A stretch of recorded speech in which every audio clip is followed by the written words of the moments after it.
आज हम बात करेंगे सेल के बारे में, द यूनिट ऑफ लाइफ। तो सेल क्या होती है? हम देखते हैं कि जब हमारा एक घर बनता है तो उसके लिए छोटे छोटे ब्लॉक्स मंगाए जाते हैं जिन्हें हम ईंटें कहते हैं। ये जो छोटे छोटे ब्लॉक्स होते हैं ये एक दूसरे के ऊपर रख कर पूरे कंप्लीट घर का निर्माण कर लिया जाता है। तो जो हम कह सकते हैं कि हमारे पूरे घर की जो यूनिट है वो एक ब्लॉक है। तो इसी तरह जो हमारे लिविंग थिंग्स हैं या हमारे जो लिविंग ऑर्गेनिजम्स हैं इनकी भी जो छोटी छोटी जो ब्लॉक्स हैं उनको हम सेल कह सकते हैं। सेल जो होती है हमारी बेसिकली बोला जाए तो एक फंडामेंटल और एक फंक्शनल और एक बायोलॉजिकल यूनिट है। जो हमारी सेल होती है वो हमारी लाइफ के बिल्डिंग ब्लॉक्स हैं जो कि क्या होते हैं कि छोटे छोटे ब्लॉक्स मिलकर कंप्लीट टिश्यू का फॉर्मेशन कर लेते हैं और ये टिश्यू आपस में मिलकर धीरे धीरे पूरे बॉडी का निर्माण कर लेते हैं। जितने भी लिविंग ऑर्गेनिजम्स हैं इनके अंदर जो होती हैं सेल्स प्रेजेंट होती हैं। जो हमारे कुछ में जो है सिर्फ सिंगल सेल प्रेजेंट होंगी जिनको हम एसेलुलर या सिंगल सेलुलर एनिमल या प्लांट्स कहते हैं। उसके कुछ के अंदर जो होते हैं मल्टी सेलुलर ऑर्गेनिजम्स होते हैं जिनके अंदर खूब सारी सेल्स प्रेजेंट होती हैं। जो हमारी सेल होती है वो हमारी लाइफ की स्मॉलेस्ट यूनिट है। जो हमारी सेल है वो लाइफ की स्मॉलेस्ट यूनिट है।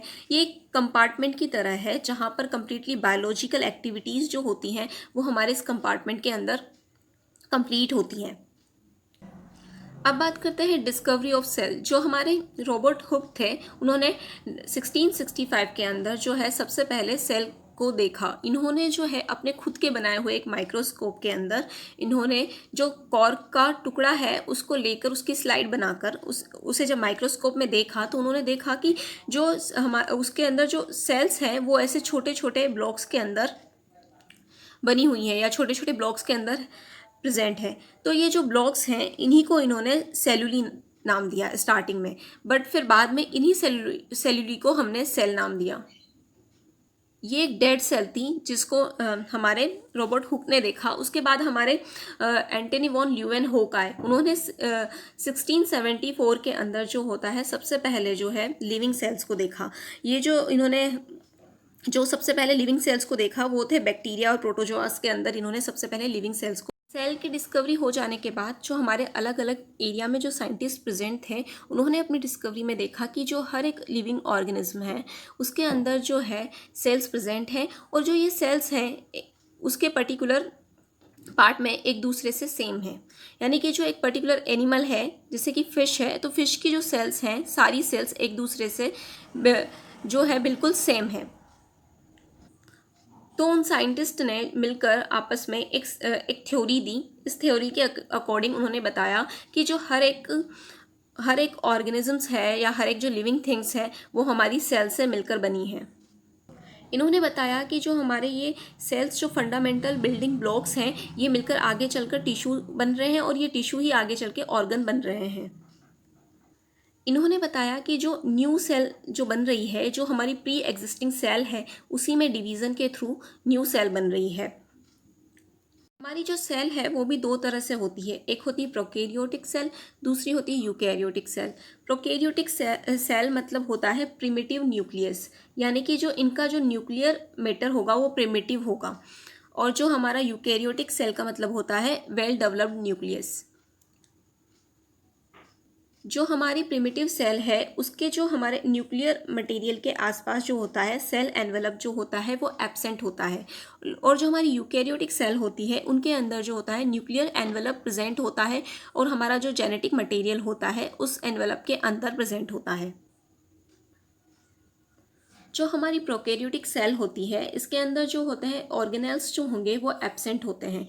और इनके यूकैरियोटिक सेल के अंदर हमारे जो ऑर्गेनेल्स हैं जैसे कि हमारा क्लोरोप्लास्ट हो गया, हमारी जो होती हैं एंडोप्लाज्मिक रेटिकुलम हो गई, हमारा जो न्यूक्लियस है, हमारा जो माइटोकॉन्ड्रिया है, इस तरह से जो है हमारे सारे ऑर्गेनेल्स इसके अंदर वेल डेवलप्ड होते हैं। इसके प्रोकैरियोटिक सेल के अंदर ये नहीं होते हैं। और जो हमारी प्रोकैरियोटिक सेल है इसमें जो राइबोसोम्स मिलते हैं वो होते हैं 70S टाइप के।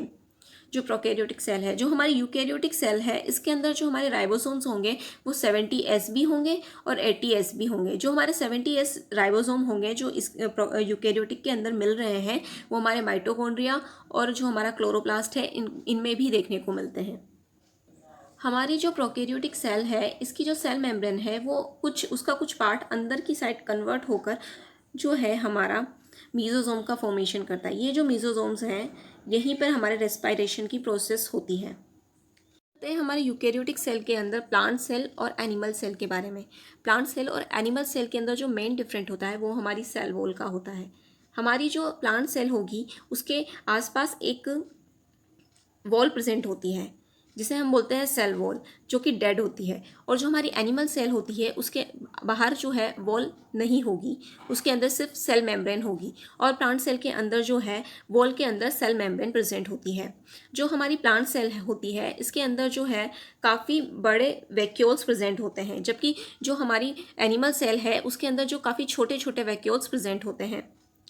हमारी प्लांट सेल का जो सबसे इंपॉर्टेंट कैरेक्टर होता है वो होता है हमारा क्लोरोप्लास्ट, जिसकी वजह से हमारी प्लांट सेल जो होती है वो फोटोसिंथेसिस कर सकती है, जबकि ऐसा हमारी एनिमल सेल के अंदर नहीं होता है।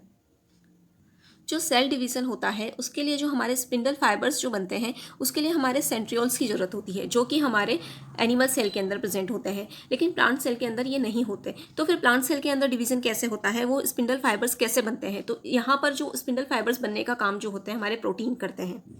जो हमारी प्लांट सेल के अंदर जो फूड होता है वो हमारे होते हैं स्टार्च के ग्रेन्स, या स्टार्च के रूप में हमारे यहाँ पर प्लांट सेल के अंदर फूड जो होता है स्टोर होता है। जबकि हमारी जो एनिमल सेल है इसके अंदर जो फूड का स्टोर जो होता है ग्लाइकोजन या फैट के रूप में होता है। तो आज हमने बात की हमारे फंडामेंटल बायोलॉजिकल यूनिट के बारे में। जो हमारी सेल्स के जो अदर ऑर्गेनेल्स हैं इनकी जो डिटेल स्टडी है वो हम नेक्स्ट वीडियो में करेंगे। अगर आपको ये वीडियो पसंद आया है तो लाइक कीजिए, शेयर कीजिए। Thank you.